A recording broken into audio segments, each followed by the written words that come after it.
One thing that stick to my mind, yung sinabi ni Coach Sherry, na it's not about really far walking, but then it's about our students, the future generation. It's something about what we can share to them. To undergo this kind of experience with world stage, the rockers of our lives.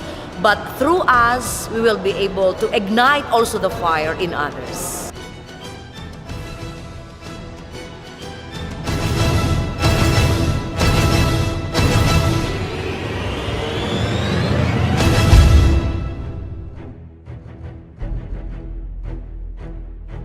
Camarines Norte State College na nag-uumpisang mangarap na maging isang premyadong institusyon.